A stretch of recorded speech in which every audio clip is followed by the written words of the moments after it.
Estamos de volta e nesta semana, no próximo dia 15 de setembro, é o Dia Mundial de Conscientização sobre Linfomas. É uma data para ajudar a aumentar a conscientização sobre essa doença. Você sabe o que é linfoma?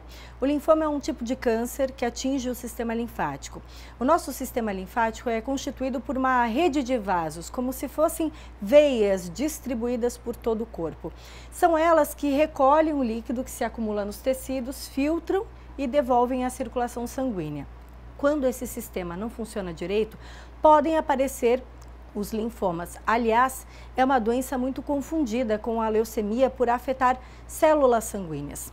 Mas o que é preciso ficar em destaque, ainda mais com a proximidade do Dia Mundial de Conscientização sobre Linfomas, é que eles podem atingir qualquer pessoa. E por isso, eu te convido a acompanhar a reportagem a seguir.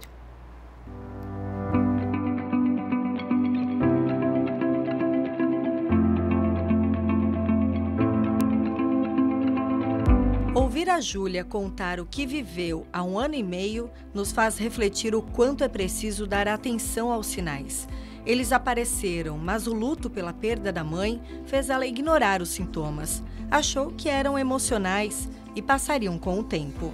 Eu identifiquei um nódulo aqui na região do pescoço, mas deixei para ver mais tarde, né, achando que era o emocional, porque eu tinha assim, coceiras no braço, nas pernas, não estava me alimentando direito, emagrecendo, e achei que era emocional, né? E era já da doença. Foram sintomas de Covid que levaram a Júlia para o médico. Eu fui fazer o exame do Covid e no raio-x do pulmão, a doutora identificou uma mancha branca no mediastino. Então ela pediu para investigar porque ali não deveria ter nada. O mediastino fica entre o pulmão e o coração. Então, depois que eu melhorei do Covid, eu fui fazer o exame e aí já estava com estágio 2 do linfoma, com 12 centímetros. Seja por hereditariedade, por desconfiar de algum sintoma ou por indicação de um médico, o paciente vai vir fazer exames de imagem. E aqui comigo, a Rafaela, que é enfermeira especialista da área de oncologia. Estamos aqui na sala de tomografia computadorizada, né, Rafaela? Quais são os exames mais comuns para diagnóstico de um linfoma? Radiografias, ultrassonografias, tomografia computadorizada e ressonância magnética. A indicação do exame, então, vai depender do grau da suspeita clínica e das particularidades de cada paciente. Necessariamente esse paciente vai fazer todos esses exames ou, de repente, o diagnóstico já vem com um deles?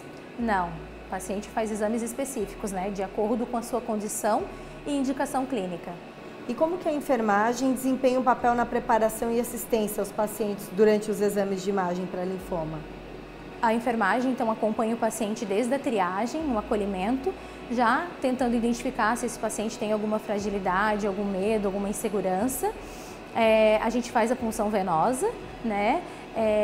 O posicionamento do paciente na hora do exame e a gente acompanha ele até a alta. Dá alguns exemplos para a gente de tratativas diferenciadas com os pacientes oncológicos. Os pacientes eles têm então prioridade, né, no agendamento, no atendimento também, até para evitar a exposição deles muito tempo aqui dentro, resultados imediatos, se assim for necessários.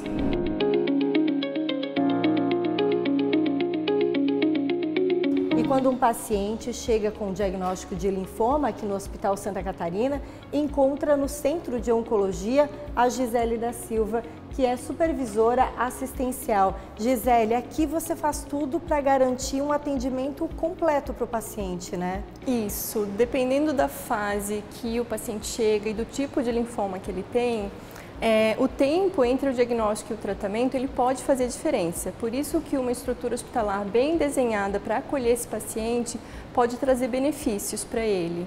Desde o centro cirúrgico preparado para a biópsia, quanto à internação hospitalar, a agência transfusional com sangue para transfusão, se for o caso, tendo tudo isso na mesma instituição, ele se beneficia por a gente já conhecer o histórico dele e pelo conforto de ele saber quem está atendendo ele. E quando o paciente precisa fazer uma biópsia para confirmar um diagnóstico, onde é feito, como é feito? A gente tem duas opções, a biópsia de medula, que é realizada aqui mesmo no Centro de Oncologia, e a gente tem a biópsia ganglionar, que é um procedimento cirúrgico, marcado no centro cirúrgico com anestesista. O resultado no tratamento também pode ser impactado com essa complexidade, com todos os profissionais atendendo de forma integral? Com certeza, se a gente tem uma equipe estruturada para avaliar e acompanhar o paciente em todas as suas esferas, além do médico e do enfermeiro, proporcionar para ele avaliação farmacêutica, nutricional, psicológica e até assistência espiritual, pode trazer uma segurança e um conforto maior para esse paciente. O paciente pode tanto fazer o tratamento e precisar ficar internado aqui no Centro de Oncologia, ou também fazer visitas frequentes com determinados profissionais. Isso, a gente tem tratamentos ambulatoriais, onde ele vem, recebe o tratamento de quimioterapia, conversa com os profissionais e vai para casa, quanto tratamentos onde ele precisa ficar internado. Alguns pacientes, no meio do tratamento, precisam internar para se recuperar e acompanhar, e essa estrutura hospitalar pode acolher essa necessidade. Com o diagnóstico de um linfoma, a Júlia teve que fazer quimioterapia. Foram 12 sessões. Há cerca de um ano, ela concluiu o tratamento oncológico. Está livre do linfoma. O catéter já foi retirado, mas a marca que ficou no corpo ajuda a lembrar que prevenção ainda é o melhor caminho. Quando que veio o resultado que não tinha mais linfoma? Foi na metade do tratamento já, um resultado bem positivo, fiquei muito feliz, né? Mas a gente continuou todas as sessões, né, todos os ciclos, para encerrar de vez essa batalha e bater o sino, né, que era o que a gente mais espera quando descobre, né, uma doença assim, é querer estar ali batendo o sino da vitória, né? Recentemente você completou um ano desse tratamento que foi muito desafiador. Qual é o alerta que fica? Tu percebeu uma Júlia diferente, mais atenta? Mais atenta a você, né? Se conhecer ali, opa, não tá certo isso aqui, eu nunca tive, né? E investigar, não achar que deixa para depois, né? Porque esse depois pode, às vezes pode ser tarde.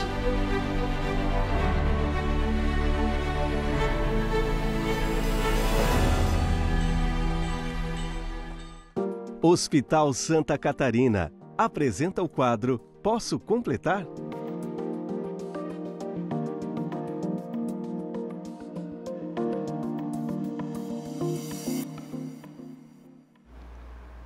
E agora, para completar a nossa reportagem, esclarecer melhor o assunto para você, temos aqui o Dr. Delcio Murilo Langaro, hematologista, médico do Hospital Santa Catarina, o único que cuida da sua saúde por completo. Olá, doutor, boa tarde. Boa tarde, Vanessa. O que pode completar com relação ao linfoma que a gente viu agora na reportagem, né? Qualquer pessoa pode ter um linfoma? Na verdade, qualquer pessoa tem linfoma, pode atingir desde criança até pessoas adultas. E uma característica do linfoma é que ela tem um comportamento bastante diferente conforme o indivíduo. Então, nem sempre é fácil fazer o diagnóstico inicial do linfoma no sentido de médicos de outras especialidades ou até mesmo o paciente. Então, qual é o motivo, às vezes, da pessoa procurar um médico? Na maioria das vezes são crescimentos de gânglios, que são as ínguas, né? Que começam a crescer progressivamente, geralmente a partir de 4 a 6 semanas, e essas ínguas, por não diminuírem, acabam chamando a atenção e o paciente procura o médico. Esse médico acaba fazendo uma biópsia e encaminhando daí o paciente com o diagnóstico de linfoma para o tratamento com o hematologista. Tem vários tipos de linfomas? Na verdade, existem dois tipos principais, que são os linfomas que a gente chama de Hodgkin e não Hodgkin, e esses linfomas depois eles acabam se subdividindo em várias categorias. Por exemplo, a gente tem algumas pessoas famosas que tiveram linfoma, então a ex-presidente Dilma teve um linfoma que foi tratado, o ator Reinaldo Gianecchini também teve um linfoma bastante diferente até da Dilma e também foi tratado com sucesso, mas são doenças diferentes e que às vezes precisam se conhecer em detalhes, às vezes até moleculares, com a identificação correta do tipo de linfoma e o tratamento mais adequado. Quais são os tratamentos possíveis? A gente via ali na reportagem, a Júlia precisou fazer a quimioterapia. Tem outros tratamentos possíveis? Isso tem evoluído muito nos últimos anos. Nos últimos 10 anos, várias medicações novas têm sido incorporadas no arsenal que a gente tem para tratar essas doenças.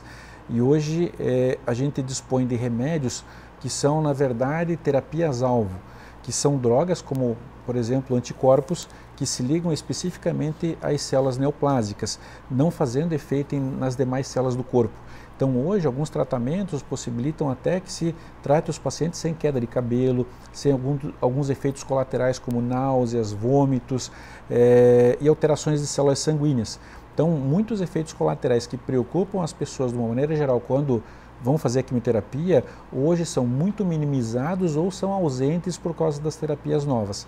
Então, evoluiu muito, principalmente nos resultados que a gente consegue com esses tratamentos em relação às suas chances de cura. Essa chance de cura, ela tem quantos % hoje? Tem uma alta chance de cura? Na verdade, talvez uma das coisas mais importantes é o diagnóstico precoce do linfoma. Quanto mais cedo, mais chance de cura. Mas é óbvio que no caso do linfoma, alguns pacientes com essas terapias mais novas conseguem curar algumas doenças já bastante avançadas, mesmo quando ela já tem metástases, que seriam a disseminação da doença para outros órgãos. Então a gente consegue curar, coisa que não consegue em algumas outras neoplasias. Nem todos os linfomas são curáveis, mas hoje com certeza todos os linfomas são tratáveis. E alguns pacientes, eles conseguem colocar um linfoma em remissão por um período tão longo de tempo que às vezes eles vão ter a doença em remissão até o final da sua vida e não vão falecer da doença, que esse é o objetivo, né? Que a doença não seja um limitador para a expectativa de vida do paciente. E exatamente por isso que a gente está até conversando, 15 de setembro, então tem esse dia, essa data, né, que é o Dia Mundial de Conscientização sobre Linfomas, para alertar de que esse diagnóstico quanto antes, né, pode ter uma chance de cura ainda maior, né, doutor? A conscientização das pessoas em relação ao aparecimento de nódulos, né? Por exemplo, as ínguas, esses linfonodos, eles podem estar associados a um câncer de mama, a um câncer de tireoide, a um linfoma, inclusive a uma leucemia, a várias doenças, e que o principal meio da gente fazer o diagnóstico precoce é o próprio autoexame. Então a pessoa se conhecer, na hora de tomar banho, ela se palpar, ela ver se tem alguma coisa diferente, e se encontrar alguma coisa diferente, ela procurar uma avaliação médica adequada. Uma característica que chama bastante atenção nos gânglios que são neoplásicos é que eles são indolores. Na maioria dos casos, eles crescem... No toque, não tem dor. Eles não têm dor. A gente costuma ter linfonodos, né, as ínguas, geralmente associados a processos infecciosos, como amidalite, por exemplo, e a gente fica com gânglios bastante dolorosos, né, de crescimento rápido. Esses geralmente são os que menos preocupam em relação à neoplasia, né? O tumor é aquele gânglio que eu tenho há um mês, aí no segundo mês ele cresceu um pouquinho mais, mas ele não incomoda, ele não dói, então eu não procuro o médico. E à medida que ele vai evoluindo, eu só vou geralmente chegar atrás, buscar um auxílio quando ele já tem uma certa dimensão e já, às vezes, já está avançado. Sim, é verdade. A gente está até acompanhando aí algumas imagens do período de tratamento e da conversa que a gente fez com a Júlia que conseguiu fazer a remissão, né, da doença do linfoma, chegou a comemorar, bateu o sino com a família depois de um ano mais ou menos de tratamento, né?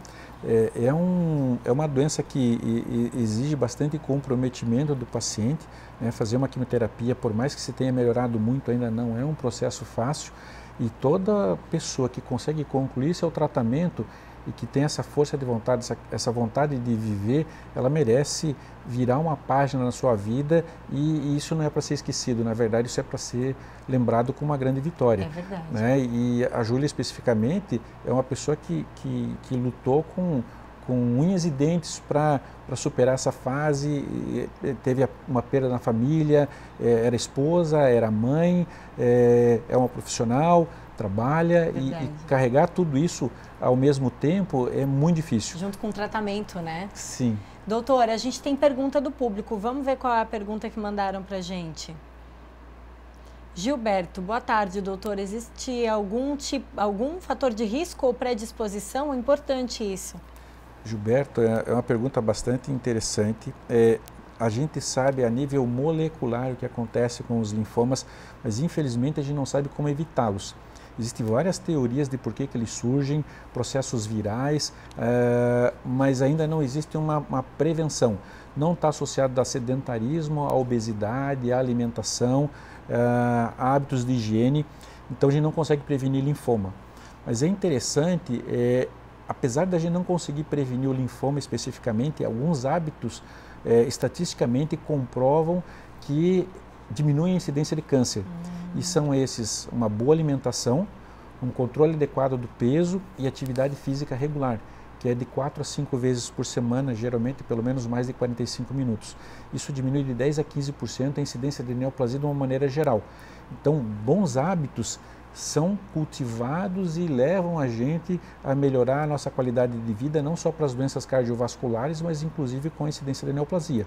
Se estima hoje que, pelo envelhecimento da população, provavelmente 1/3 das pessoas vão ter no futuro uma neoplasia e que talvez vão ter que ser tratada. Então, se a gente consegue diminuir essa incidência com bons hábitos, hábitos saudáveis, provavelmente a gente ou não vai ter essa doença ou vai ter uma condição muito melhor de tratamento.